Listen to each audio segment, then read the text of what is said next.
Exponents ഒക്കെ ഈ related ആയിട്ടുള്ള ചോദ്യമാണ്. നമുക്ക് ബേസ് അറിയാണ്ടെങ്കിൽ പെട്ടെന്ന് ചെയ്ത് തീർക്കാൻ പറ്റുന്ന ഒരു ചോദ്യമാണ്.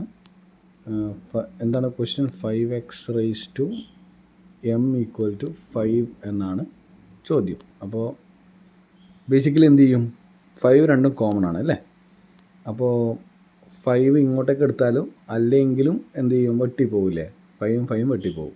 അപ്പം x⁻m = 1 എന്ന പൊസിഷൻ വരും അല്ലേ? x⁻m = 1. അപ്പോൾ എമ്മിന് ഇതിലേക്ക് എന്തിട്ട് കൊടുത്തു? ഓപ്ഷൻ നോക്കിക്കേ. എമ്മിന് എന്ത് എടുത്തു കൊടുത്താലാണ് ഇപ്പം നമുക്ക് x⁻m = 1 എന്ന് കിട്ടി അല്ലേ? കാരണം എന്താ? ഇതും വെട്ടിപ്പോയി, 5ഉം 5 വെട്ടിപ്പോയി. അപ്പോൾ x⁻m = 1 എന്ന് കിട്ടി. അങ്ങനെയാണെങ്കിൽ ഇതിൽ എമ്മിന് എന്ത് വാല്യൂ കൊടുത്താലാണ് നമുക്ക് 1 കിട്ടുക?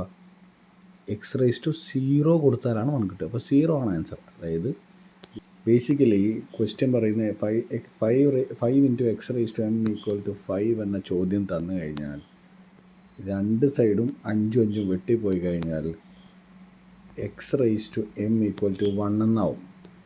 1 കിട്ടാൻ വേണ്ടി എക്സിൻ്റെ പവർ എന്തായിരിക്കണം?